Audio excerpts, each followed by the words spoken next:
Admiral Vex stood before the gathered fleet commanders, his forearms folded across his armored chest. The holographic display behind him showed the small blue-green planet that had become their next target. "This," he said, pointing with one of his upper limbs, "is what the natives call Earth.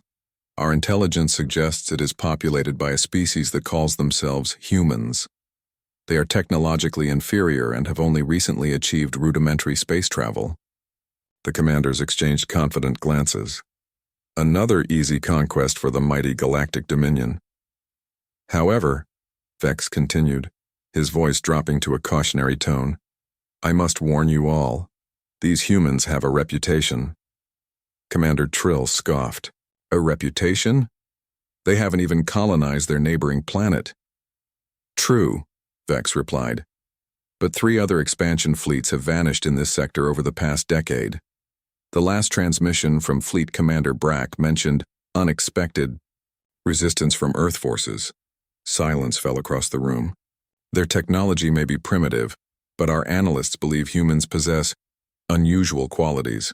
They are adaptable, unpredictable, and according to intercepted communications, remarkably stubborn when threatened." Commander Trill remained unconvinced. "They are just one species on one planet. We have conquered thousands." "Proceed with caution," Vex warned. "That is all." Captain Tom Reynolds watched the massive alien ships appear in Earth's orbit. They had known this day would come ever since the first encounter with extraterrestrial life 15 years ago. That meeting had ended with Earth's representatives returning home with warnings. The galaxy was not a friendly place. "Status report," Reynolds barked, his eyes never leaving the tactical display. Lieutenant Reed responded immediately. "Alien fleet in high orbit. 37 vessels detected. Energy signatures suggest weapons powering up." Reynolds nodded. "Just as we expected. Signal all defense platforms to activate ghost protocols, and get me Admiral Powell." The view screen flickered to life, showing the stern face of Admiral Powell at Global Defense Command.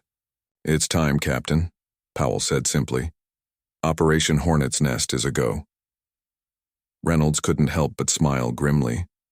For 15 years, humanity had prepared for this moment, knowing they were technologically outmatched, but refusing to become another conquered world. "Acknowledged, Admiral. Deploying Phase 1 countermeasures." From his command ship, Commander Trill watched with satisfaction as the first wave of landing craft descended toward the human planet. Their preliminary bombardment had targeted what they believed were military installations, though strangely there had been minimal resistance. "Sir," his sensor officer called out, "I'm detecting unusual energy fluctuations from the planet's surface." Trill waved dismissively. "Probably their primitive defense systems failing. Continue with the invasion." Suddenly, alarms blared across the bridge. Multiple incoming projectiles. The sensor officer shouted, panic evident in his voice. Trill leaned forward. "Intercept them. They're too small and too numerous. The officer never finished his sentence as the first wave of Earth's microsatellites, thousands of them, each containing a small but potent fusion warhead, detonated against the hulls of the invasion fleet. Admiral Vex received the distress call from Trill's ship with growing dread. The initial assault force was in disarray with 12 ships severely damaged. "The humans," Trill's broken transmission reported, "they hid their defenses. They let us think they were vulnerable." Vex had feared as much. "Pull back and regroup," he ordered. "We'll approach with the main fleet." But before Trill could acknowledge, a new threat emerged. Earth's orbital defense platforms, previously dormant and appearing to be simple space debris, suddenly activated and opened fire. In Global Defense Command, Admiral Powell watched the battle unfold with Lieutenant Reed by her side. "Phase 1. Successful," Reed reported. "Their landing forces are in disarray." Powell nodded. "And their communications?" "Our AI systems are already infiltrating their networks through the pathways we discovered during the first contact. They never realized we could understand their technology better than they thought." Powell allowed herself a small smile.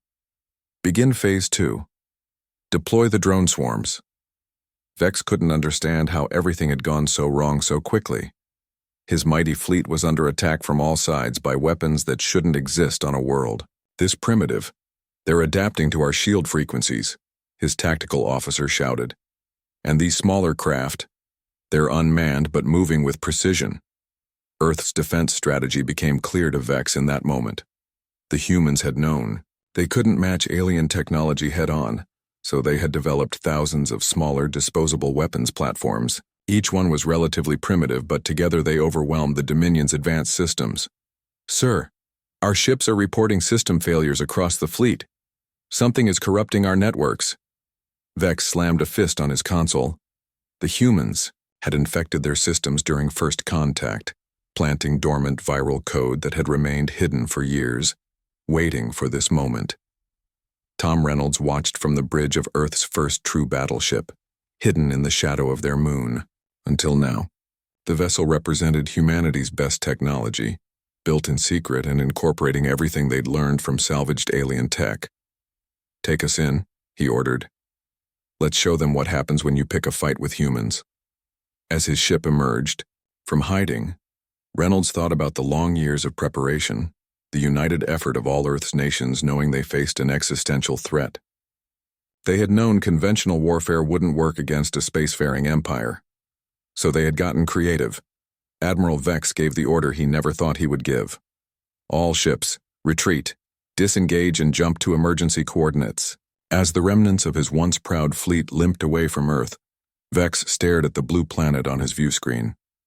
In all his years of military service, he had never encountered a species like humans. They hadn't just fought back.